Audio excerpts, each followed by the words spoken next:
tons of NBA news to get into. The Sixers and the Cavs tonight. A little intrigue in this one. Kurt Helin, NBC Sports Radio, the 24/7 live sports talk network, which you can listen to at NBCSportsRadio.com. Download the NBC Sports Radio mobile app today.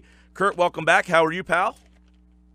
I'm doing well. Thanks for having me back, man. Absolutely. So in the time we've talked, we've seen billboards in Cleveland. We've got LeBron touring schools in Philadelphia. How apropos that these two teams meet tonight in Cleveland.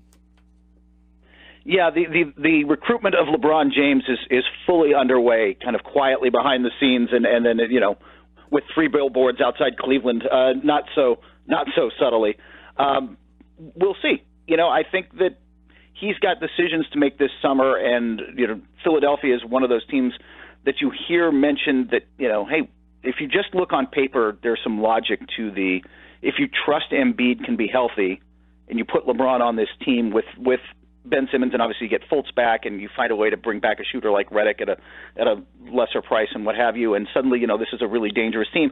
There's a lot of logic to that, and we'll see how it shakes out. Tonight's game is going to be interesting too, just because we've got tape on Cleveland now. Like, teams have adjusted to them. They started to play well, and it'll be interesting to see how the Sixers can attack them. And you get to guys like Embiid.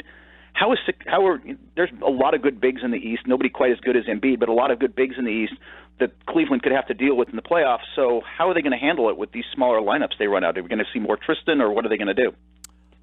When a free agent is making decisions like that, is checking schools out something that is typically an indicator of, yes, I have interest in you, or is that something that wouldn't put up any red flags for anybody? It kind of depends on the situation and the guy. In LeBron's case, I think it means more that he was looking in Philly than it does in L.A., because he's already got a summer home in L.A. He's going to have his post-NBA life, because he's so trying to grow his media empire out there, where he's already got like a television show and some great documentary on Poly High and some stuff they've done where he's going to be out there so I can get checking schools, as opposed to Philly, where that might be a little different. Look, when a guy's making decisions, rule number 1 is money. Rule number 2 is money. But in LeBron's case, the money's kind of the same wherever, right? A little bit more in Cleveland, but at his point, he makes so much off the court that that's not the issue. So once you get past the max contract, it becomes about winning, and then about lifestyle and where he and his family want to be. And he's got to get to the end of the playoffs and survey really where he thinks he's going to be best suited. He wants another ring badly. Like, is that Houston? Is that San Antonio? Is that Philadelphia? Where is he best suited chasing that? Kurt Helin's with us, NBC Sports, talking some NBA. Adam Silver put out a memo to the teams in the league warning them about the tanking issue. 5 teams have 18 wins. More have less than 20. It's a race to the number 1 pick. Is this memo just to show fans I'm trying to do something, or is there something that they're legitimately going to try to do in the offseason? Well, number one, the lottery odds, they've already approved the lottery odds change.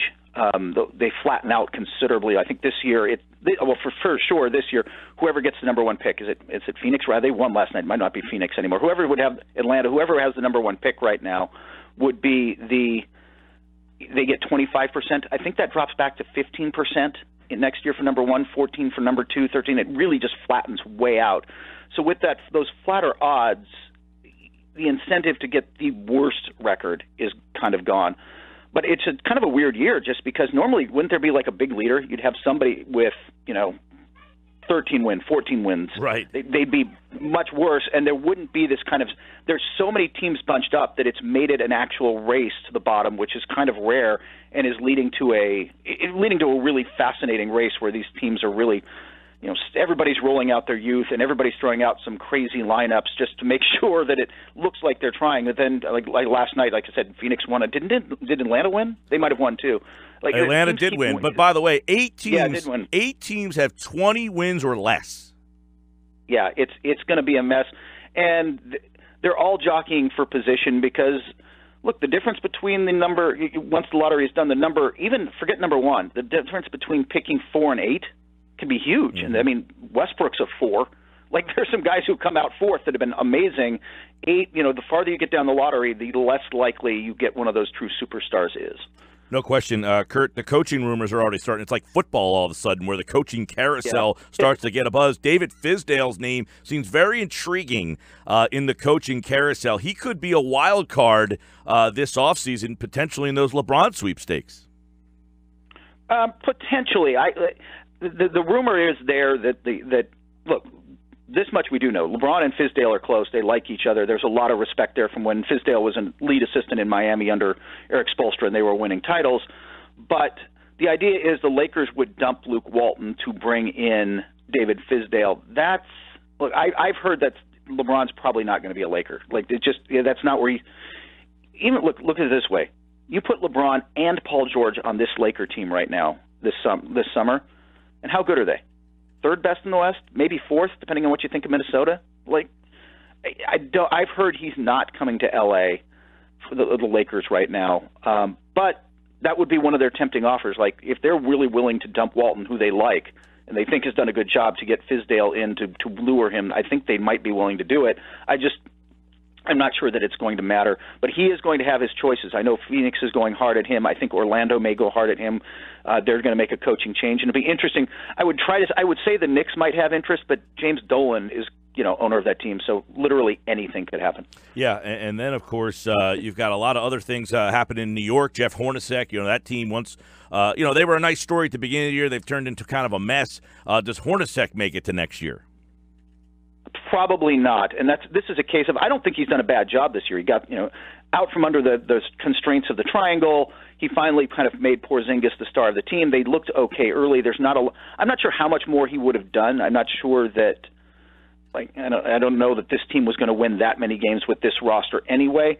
But this is any time in any sport where the GM gets changed and the coach stays, that coach is in trouble. Unless that coach is a Greg Popovich level ensconced kind of guy, that coach is in trouble, and that's where Hornacek finds himself. There's new management there. And is that what happens, or the similar case down in Orlando with Frank Vogel, a local guy here that seems to be in a similar situation?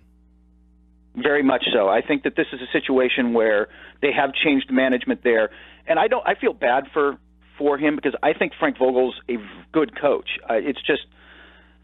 It's how that roster was constructed that's the problem. He was essentially a contestant on Chopped, right? Like, here's a basket of stuff that doesn't go together, make a meal. Like, that's pretty much what he was doing in Orlando the last few years. I don't think it was his fault they were losing. We'll close out with Kurt Helin from NBC Sports Radio, covers the NBA. The Sixers signed Ersan Ilyasova. He's in, Booker's out. Does Ilyasova make them a more intriguing playoff entry? Yeah, just because he can space the floor and they need that. Just adding more shooting like they did with Bellinelli, it gives you better options in the playoffs. Look, and I don't want to. It wasn't easy to give up Booker. There's a reason that Indiana and other playoff teams were like jumping at him. He's a quality player. He played well, but in the playoffs, if you've got Ben Simmons, who isn't a great shooter and drives a lot, and you've got Joel Embiid, who can't hit a three but really does most of his work in the post, then you've got to be able to space the floor, and Ilyasova is simply better at that. He's Kurt Helin, everybody, and you can listen to him on NBC Sports Radio, the 24/7 live sports talk network, NBCSportsRadio.com. Download their NBC Sports Radio mobile app today. Always a pleasure, Kurt. We'll do it again soon. Looking forward to it. Thanks, man.